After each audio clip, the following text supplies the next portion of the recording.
Bonjour les gars, Chris m'a retrouvé en cette nouvelle vidéo après le match d'hier.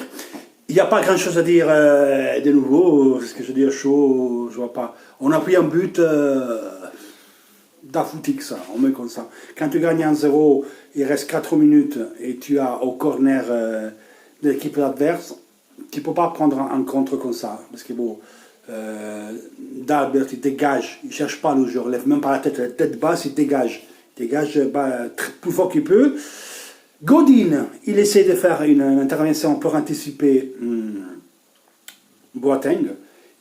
Il n'était même pas obligé de l'anticiper, laisse-lui contrôler la balle, il a tiré une mine, qu'est-ce qu'il faisait, c'est contrôler la balle, on aurait pu se replacer. Bref, l'autre il utilise très intelligemment le physique Boateng, donc il fait aller à vide Godin. Skriniar se retrouve face à Vlahovic avec De Vrij, qui en fait De Vrij après il doit suivre Boateng parce qu'il coupe dans les airs parce que Godin est encore par terre, donc il va s'écarter sur la droite justement pour s'accentrer pour aller sous Boateng. On a un Skriniar qui suit à 1 mètre, il l'accompagne sur l'externe. Vlahovic qui s'est engauché quand même, à un moment donné, il faut que tu serres et tu rentres avec l'épaule. Au pire, tu lui fais jouer un dribble, un contre un, même s'il va te sauter, il va rentrer sur la droite, et c'est pas un droitier.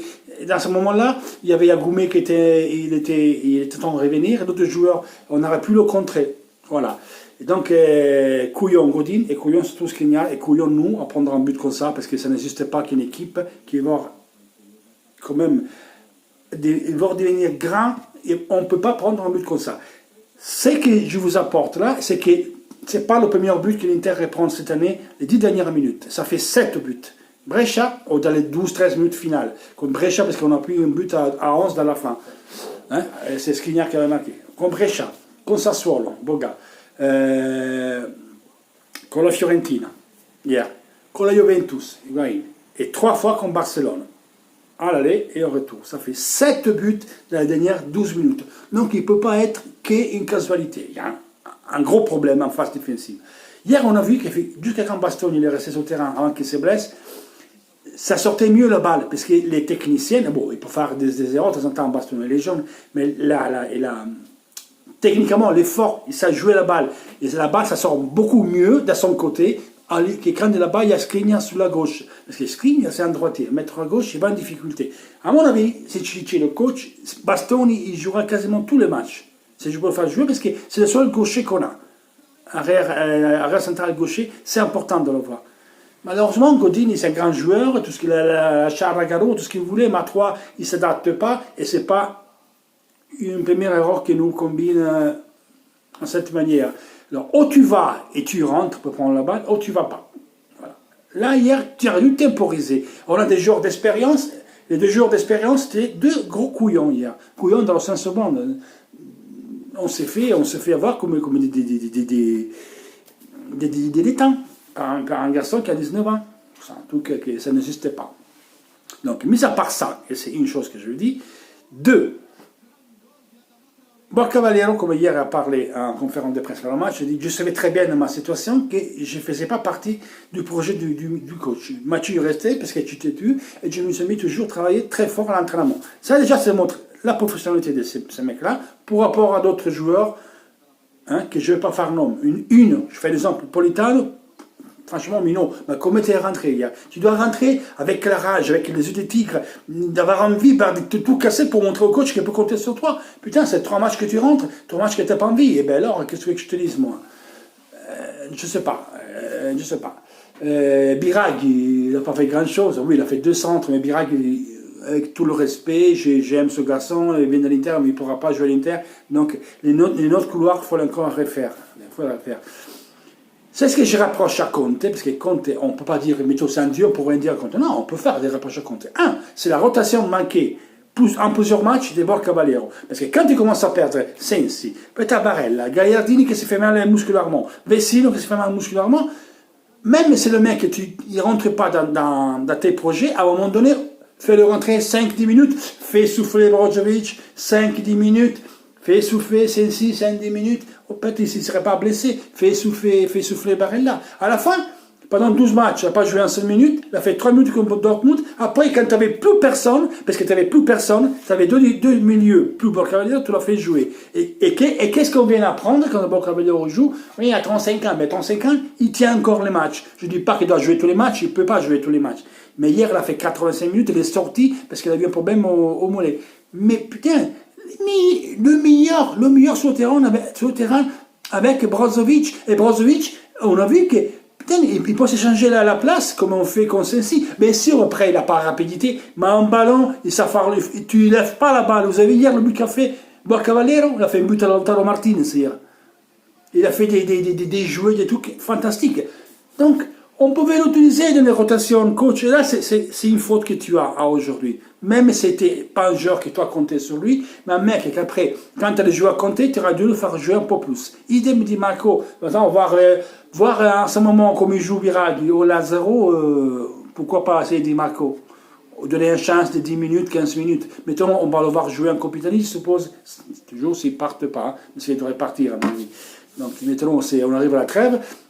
Sandy, il nous manque 2 joueurs, on ne sait pas comment on va faire, mais bon, il faut essayer de le gagner, quoi qu'il arrive. Il ne faut pas prétendre devant un super match, mais il faut le gagner ce match. Et j'espère qu'il joue Esposito d'entrée. Esposito d'entrée. Beaucoup de monde me dit, mais Goumet, comment il est rentré? Goumet, il est rentré dans un match qui était tendu, 1-0, 6 minutes de la fin, et le but qu'on prend, on ne peut pas donner que c'est la faute à Goumet. Ok, il a fait sa ballonne dans les airs, mais bon, c'est pas grave ça, c'est pas grave, c'est pas ça le problème. Par exemple, on se prend un but à la con, Même pas la PlayStation, on prend un but comme ça. Voilà. Et autre chose que ça me commence un peu à m'énerver, c'est putain des problèmes musculaires. On a toujours des petits problèmes musculaires. Contracture, un fatigament musculaire. Tant Bastoni, il a déjà vu une fois. Là, apparemment, il est sorti par un truc musculaire. Godin, il a déjà vu 2 fois un problème musculaire. Vecino l'a eu, Gagliardini, Sensi, Rano, qui avait même ça joué, il avait le même problème. D'Ambrosio, avant de se casser la patte, il a eu un problème musculaire. Lukaku, trop problème musculaire. Ok, Barella, il s'est fait mal tout seul. Asamoah, son genou, il avait un problème musculaire aussi, d'un fatigament aussi. Sensi, le seul c'est qu'André va à choc, qu'André va Sanchez. Mais on a beaucoup de soucis musculaires, ça ne va pas. Europa League, Ludogorets Inter, équipe de la Bulgarie, ils sont premiers dans le championnat. Je pense qu'ils ont un goal, que c'est une des meilleurs joueurs. C'est brésilienne, ils ont les deux avant-centres, après l'équipe je ne la connais pas trop, j'ai jamais renseigné comme vous tous. Je crois Ludogorets, on verra bien. Ça nous va bien. Les autres équipes, je m'en bats les couilles, bon, la Juve doit sortir, même s'il faut faire attention à Lyon. Atalanta, c'est tombé contre Valence, je suis content pour eux, et Napoli a pêché Barcelone. Je marrant parce que l'Inter s'est tombé contre Paris Saint-Germain et ça aurait été bien à mon avis. Parce qu'avec l'équipe complète et peut-être les quelques joueurs qu'on va prendre là, on serait été très compétitif. Dommage. Quant à Corriere dello Sport, alors je vais expliquer vite fait. C'est une lettre, c'est une rubrique qui est dans le journal.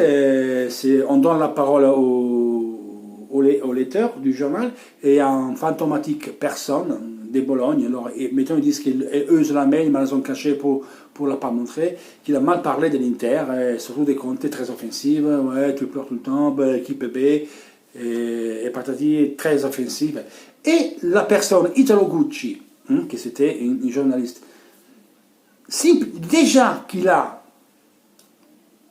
publié ça, et après il l'a partagé partout, et sa réponse était encore pire de la lettre accusatrice de l'Inter, ça a fait énerver l'Inter. Donc hier, quand on confronte de presse, on m'a dit, mettons, il y a des avocats qui sont en train de regarder si cette mail existe, et c'est vrai, et moi je dois m'excuser, mais Corriere dello Sport.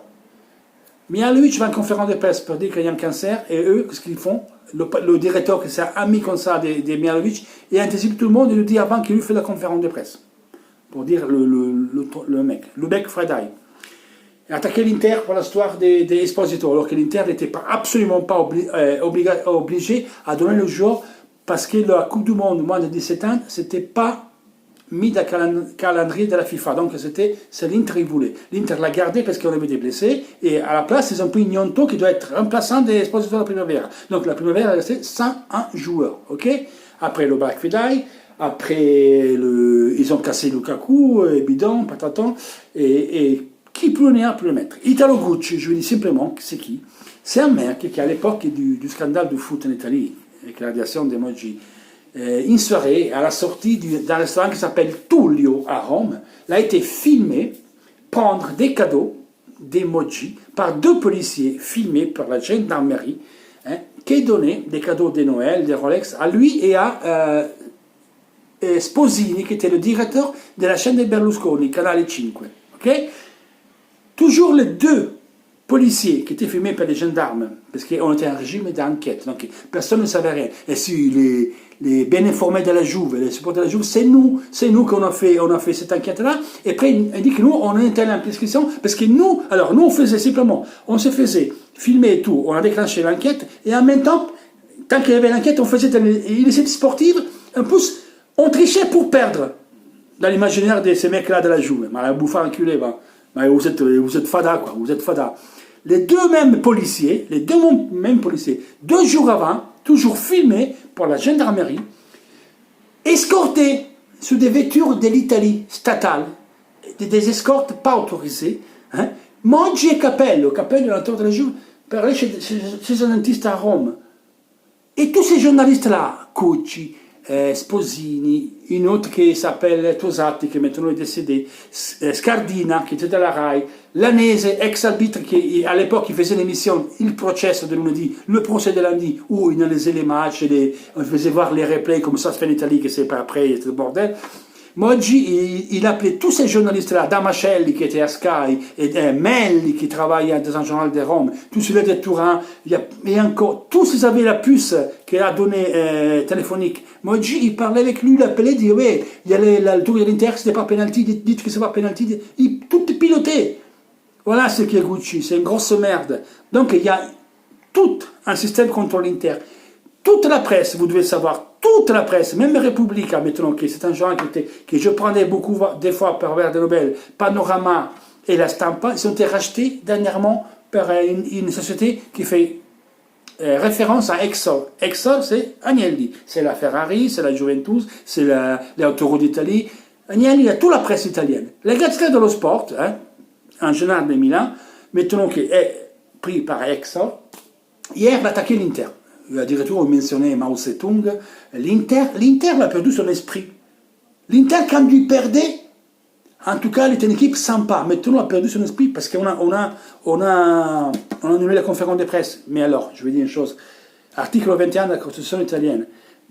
Hier, justement, le président de l'association entraîneur d'Italie, Renzo Olivieri, c'est un entraîneur, Bologna, Fiorentina et d'autres équipes, il a fait une lettre où il a dit qu'il prend totalement les défenses de Conte, que la presse ne doit pas se permettre à menacer l'Inter ou Conte, parce que dans la Constitution italienne, article 21, il y a un article qui dit que chaque individu, c'est marqué là, je vais vous le lire parce que le traduire c'est compliqué pour moi, chaque individu a le droit de manifester librement leur propre pensée, ou avec les paroles, ou avec la parole, ou avec les choses écrites, ou avec autres moyens de diffusion. Le moyen de diffusion, autre moyen de diffusion, c'était annuler la conférence de presse. Ça fait partie, ça rentre là-dedans, autre moyen de diffusion. Donc, Conte l'a annulé la conférence de presse. Comme dit hier Conte, il y a les avocats qui sont au travail pour ce truc-là, basta. Et hier, en conférence de presse, il a massacré Zazzaroni, le directeur des Corriere dello Sport. Voilà, les gars, c'est ce que je veux dire. Donc, les gars, dites-moi ce que vous pensez. Partagez cette vidéo, faites-le voir à tous, bordel, à tous, le temps de l'Inter doit voir cette vidéo qui parle au français. Il faut comprendre qu'on est sous attaque. Sous attaque. Donc, l'équipe, même si nous arrange tout, il faut être soudé, il faut être derrière notre équipe. Parce que tout le monde, on est tout seul. On est tout seul contre tous et tout. Comme dit le virage. Tous contre tout et tous où on veut. Partout dans le monde. Mais on est tout seul. On n'est pas l'équipe qu'on se fait marcher dessus. On n'est pas l'équipe sympathique. Mes couilles. On est l'équipe qu'on se fait voler. Même hier, il n'y a rien à voir avec le match. La faute sifflée à Lautaro Martinez, mais c'est un comique. C'est l'autre, il fait catch. l'autre il sort là, le Dareros qui fait une intervention de taekwondo et il siffle la faute contre Lautaro. Oh, mais quoi, on rêve ou quoi? Toujours force inter, les gars, toujours.